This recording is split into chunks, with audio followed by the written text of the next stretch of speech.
नमस्कार, स्वागत है आपका एबीपी गंगा में। मैं अवधेश और आप देख रहे हैं हमारा खास कार्यक्रम विश्लेषण। न शोर शराबा, न हंगामा, सिर्फ खबर और उसकी पूरी पड़ताल। न पक्ष न विपक्ष, सिर्फ आपसे जुड़े मुद्दे और उनके अंदर का हाल, और इसी कोशिश का नाम है विश्लेषण। तो बने रहिए हमारे साथ और देखते रहिए विश्लेषण।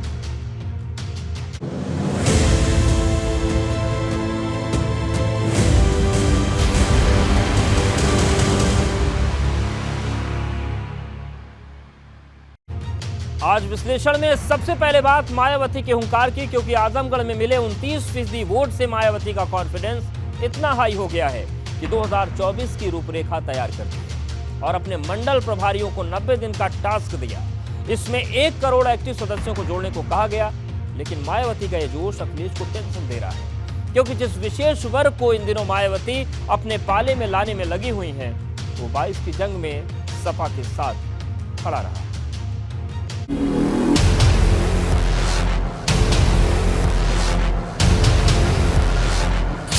मायावती की हुंकार, 90 दिन में 1 करोड़ की फौज तैयार। आजमगढ़ की हार में जीत, 24 में मिलेगी सबसे ज्यादा सीट। उपचुनाव की जंग भले ही भाजपा ने जीती हो, लेकिन आजमगढ़ के नतीजों ने हाथी की चाल बदल दी है।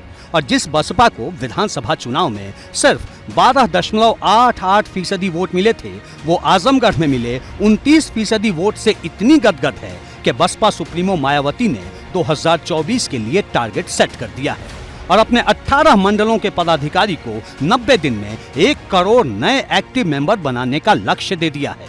मायावती ने साफ और सीधे शब्दों में कहा है कि ये वोटर नहीं बल्कि सक्रिय कार्यकर्ता होंगे जो 2024 की लड़ाई के लिए जमीन पर काम करेंगे। बसपा सुप्रीमो मायावती ने पार्टी संगठन को मजबूती देने और जनाधार बढ़ाने के लिए कमर कस ली है। लोकसभा चुनाव की तैयारियों के लिए आज उन्होंने बैठक करके राष्ट्रीय स्तर के पदाधिकारियों को व्यापक निर्देश दिए और कहा कि 3 महीने यानी 90 दिन में 1 करोड़ युवाओं को पार्टी से जोड़ने का टारगेट तय किया जाए। सबसे खास बात यह है कि इससे पहले जो बैठक हुई थी उसमें मायावती ने 75 जिलों के जिलाध्यक्षों को 1-1 हजार कार्यकर्ता जोड़ने का निर्देश दिया था, यानी 75 जिलों से 75,000 कार्यकर्ताओं को, नए कार्यकर्ताओं को जोड़ने का लक्ष्य दिया था। दरअसल बहुजन समाज पार्टी अपने सबसे बुरे दौर से गुजर रही है, लेकिन आजमगढ़ में गुड्डू जमाली को मिले 2,66,000 वोट ने नया मोमेंटम दे दिया है, क्योंकि आजमगढ़ में जीतने वाली भाजपा को 34% वोट मिले, रनर अप रही सपा को 33% और बसपा को 29%। कहने वाले तो यहाँ तक कहते हैं कि भाजपा ने आजमगढ़ का किला ढहा जरूर, लेकिन सबसे बड़ी चोट बसपा ने की, जिसने सपा के MY समीकरण में सेंध लगा दी। जो मुस्लिम वोट मायावती से छिटक गए थे वो फिर से उनके साथ दिखे। आजमगढ़ के लोकसभा उपचुनाव में गुड्डू जमाली के बेहतरीन प्रदर्शन ने मायावती की उम्मीदें बढ़ा दी हैं। गुड्डू जमाली को 29% वोट मिले थे, जिसमें बड़ा वोट बैंक मुसलमानों का था। हालांकि मुसलमान वोट समाजवादी पार्टी और बहुजन समाज पार्टी के बीच बंट गया और मायावती का कोर वोट बैंक यानी दलित वोटर भी भारतीय जनता पार्टी के खाते में चले गए। अब मायावती ने 2024 के लिए मुस्लिम और दलित वोट बैंक का फार्मूला तैयार किया है। उन्होंने फोकस किया है कि दलित कोर वोट बैंक को वापस लाने के साथ ही जो मुस्लिम वोट बैंक है उसके लिए रणनीति बनाई जाए और उसे अपने खेमे में लाया जाए। अब मायावती अपने लिए दलित मुस्लिम समीकरण को मजबूत करने में लगी हैं और लगातार एक वर्ग विशेष को संदेश दे रही हैं कि भाजपा के रथ को अगर कोई रोक सकता है तो वो है बसपा। बड़ा सवाल ये है कि क्या वाकई मायावती का ये जोश बसपा की दिशा और दशा बदल पाएगा, क्योंकि 2014 में बसपा ने अपने दम पर चुनाव लड़ा था, लेकिन उसका पूरी तरह सफाया हो गया। 5 साल बाद 2019 में सपा के साथ मिलकर चुनाव लड़ा तो 10 सीटों पर पहुंच गई पार्टी। ऐसे में मायावती ने अपनी पार्टी के लिए नए टारगेट तो सेट कर दिए हैं, लेकिन क्या वो पूरे भी होंगे? क्योंकि सच तो ये है कि मुख्य लड़ाई में बसपा कहीं पिछड़ सी गई है। जिस सपा के 2017 में 47 विधायक थे, वो 22 में बढ़कर 111 हो गए और जिस बसपा के 19 विधायक थे वो घटकर 1 पर आ गई। अब 24 की जंग में 2 साल बाकी है। पर मायावती की पहली परीक्षा 90 दिन बाद होनी है कि जो 1 करोड़ एक्टिव सदस्य बनाने का टारगेट मायावती जी ने सेट किया है वो पूरा हो पाता है या नहीं। एबीपी गंगा के लिए ब्यूरो रिपोर्ट। और अब बात अखिलेश के गुलदस्ते में संग्राम की, क्योंकि जब से रामपुर और आजमगढ़ के नतीजे आए हैं, अखिलेश यादव को नसीहत देने वालों की लिस्ट लंबी होती जा रही है। क्योंकि पहले राजभर और अब सुखराम यादव ने अखिलेश यादव के खिलाफ मोर्चा खोल दिया और साफ साफ दो टूक शब्दों में कह दिया कि जब तक अखिलेश यादव अपनों को साथ नहीं जोड़ेंगे, हार का सिलसिला नहीं रुकेगा। अब सवाल बड़ा है कि अखिलेश लगातार मिल रही नसीहत से निपटे या फिर अगले चुनाव की तैयारी करें।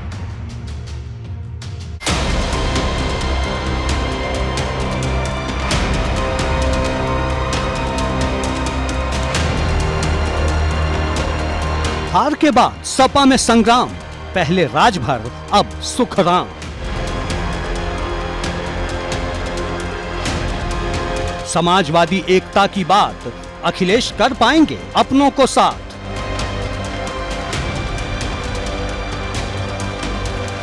समाजवादी पार्टी रामपुर और आजमगढ़ क्या हारी, पार्टी में हड़कंप मच गया है। सबसे बड़ा सवाल अखिलेश यादव पर उठ रहा है, क्योंकि कोई उन्हें एसी से बाहर निकलने की नसीहत दे रहा है तो कोई गलत लोगों को साथ रखने का ताना मार रहा है। और अब तंज कस रहे नेताओं में एक और नाम जुड़ गया है, क्योंकि पहले ओम प्रकाश राजभर और संजय चौहान ने मोर्चा खोला, अब सपा नेता सुखराम यादव ने भी अखिलेश यादव को नसीहत दे डाली है कि अगर अपनों को साथ लेकर नहीं चलेंगे तो ऐसे ही हार का सामना करना पड़ेगा।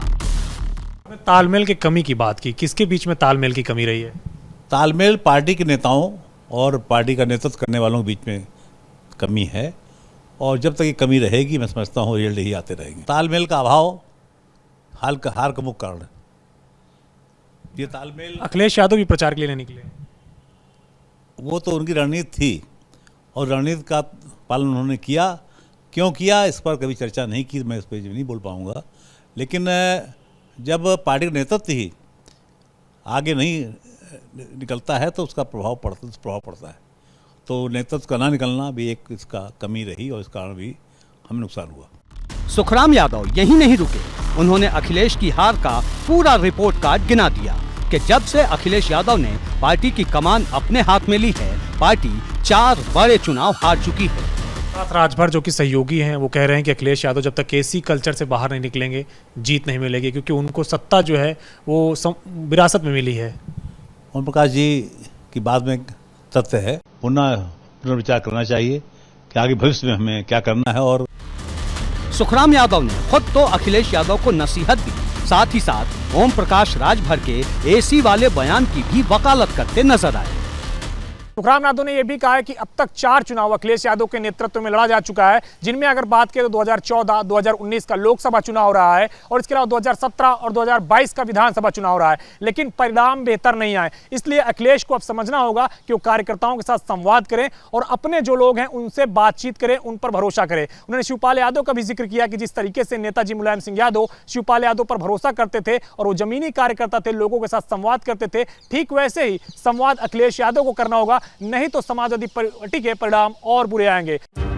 बता दें कि यूपी विधानसभा चुनाव से पहले सुखराम यादव के भाजपा में जाने की चर्चा थी और ये चर्चा उस वक्त और ज्यादा बढ़ गई जब 29 जनवरी को सुखराम यादव के बेटे मोहित यादव ने भाजपा का दामन थामा। दरअसल ये भाजपा की यादव वोट में सेंध लगाने की कोशिश थी। उस वक्त सुखराम यादव ने कहा था कि जब तक मुलायम सिंह हैं वो सपा के साथ रहेंगे, लेकिन बड़ा सवाल ये है कि जो तब नहीं हुआ क्या अब होगा, क्योंकि सुखराम यादव की राज्यसभा सदस्यता जल्द खत्म होने वाली है और जिस तरह से सुखराम यादव सीएम योगी और पीएम मोदी की तारीफ में कसीदे पढ़ रहे हैं, तो क्या ये मान लिया जाए कि सुखराम यादव दूसरे पाले में नजर आएंगे या फिर मुलायम सिंह के साथ रहने की जो कसम ली है उसे निभाएंगे?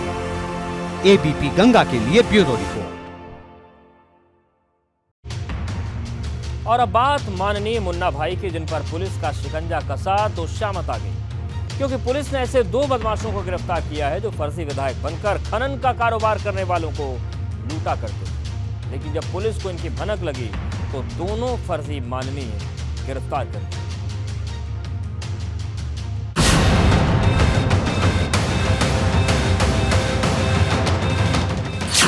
दो फर्जी विधायक गिरफ्तार, कानपुर से जोड़े तार।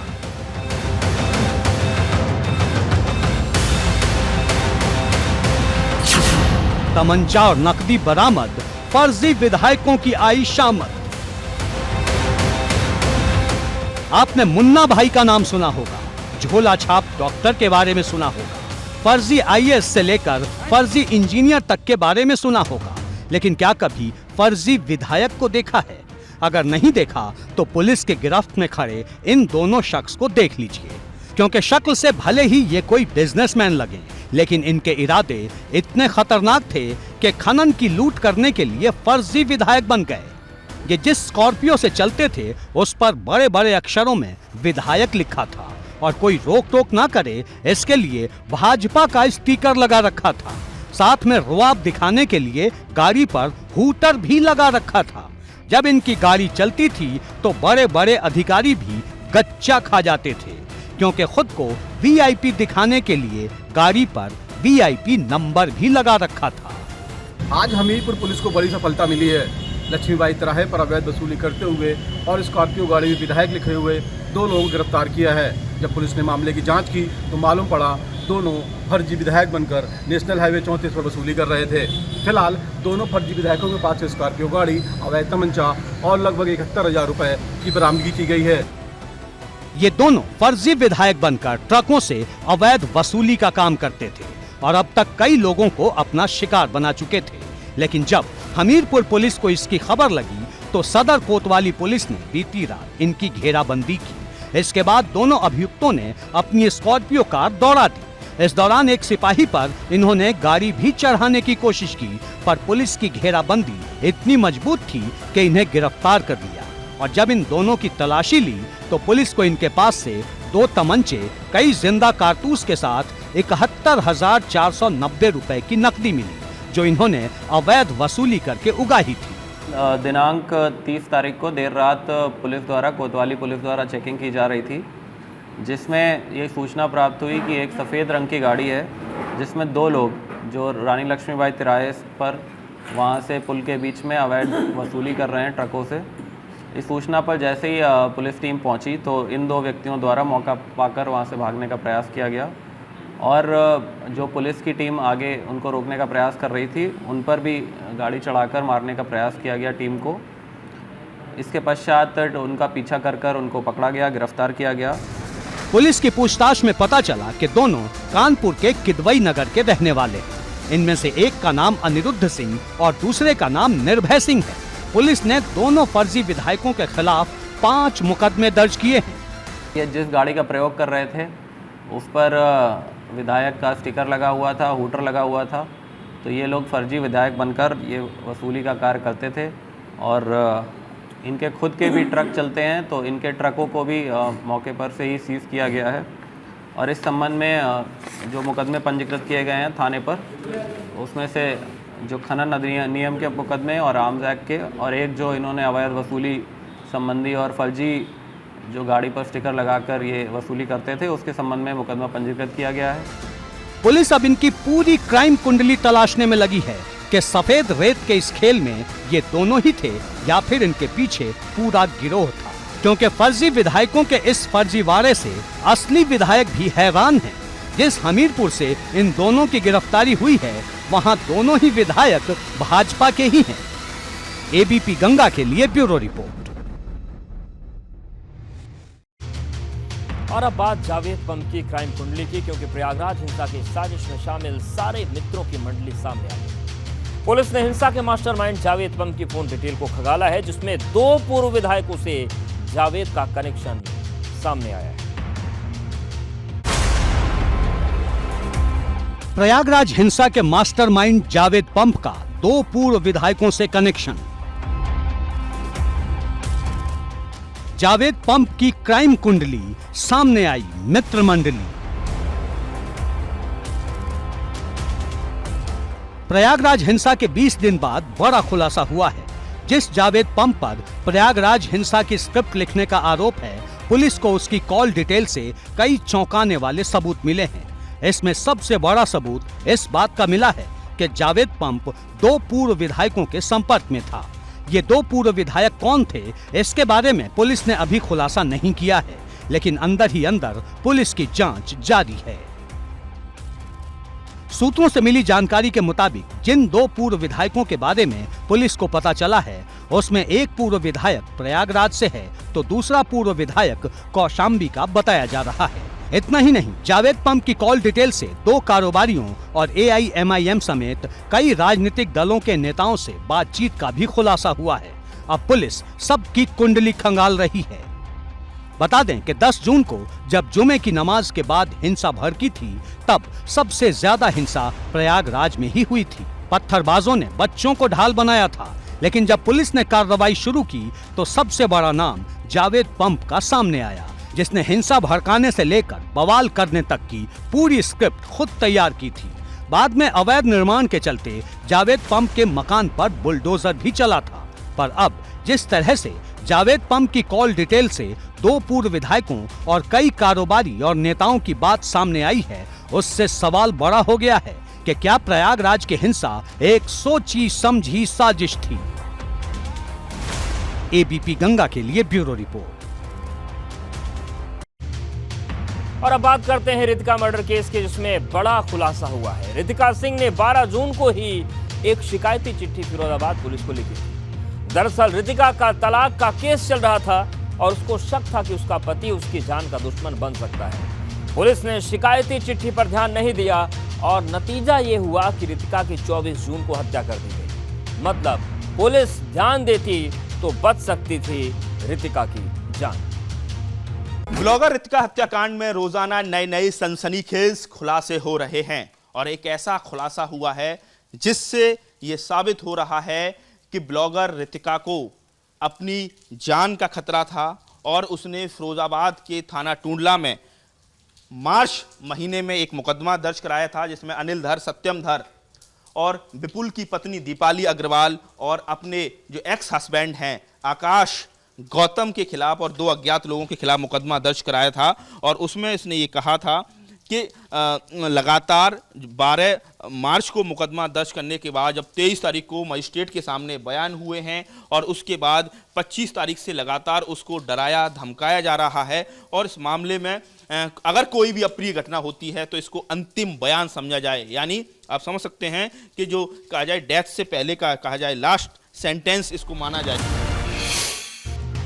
और अब बात बारिश की, जिसके ट्रेलर ने डरा दिया है, क्योंकि पहली बारिश ने सड़कों को तालाब बना के रख दिया, पहाड़ों पर नई आफत ला दी, क्योंकि जो नगर निगम तमाम दावे कर रहा था उसके दावों की पोल खुल गई। और अब सवाल बड़ा है कि जब ट्रेलर ऐसा है तो बर्बादी की पिक्चर कैसी?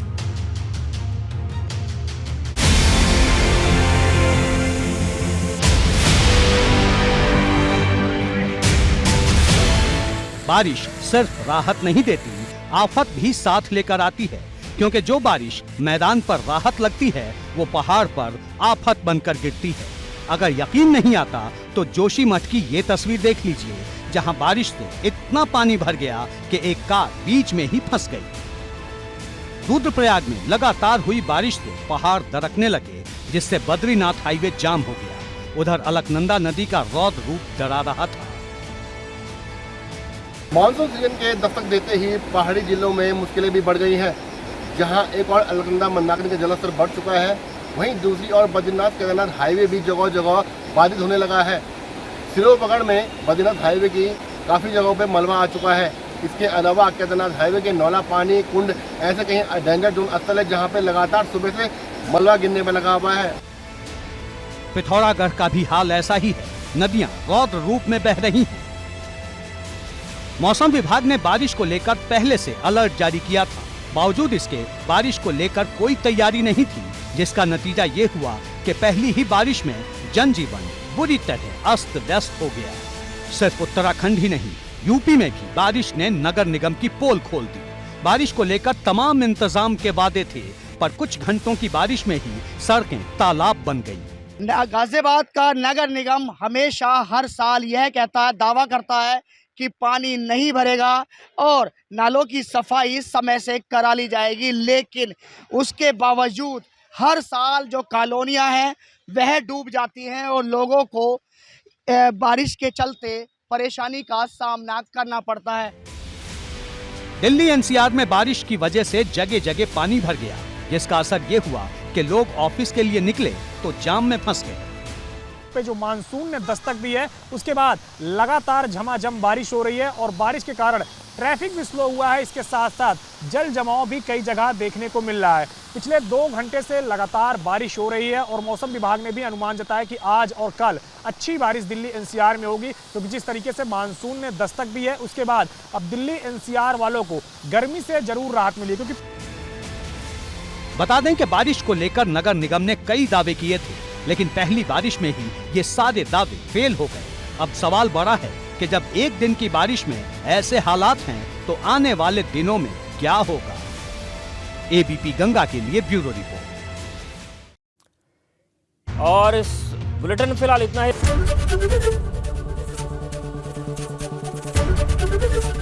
एबीपी गंगा, खबर आपकी, जुबान आपकी।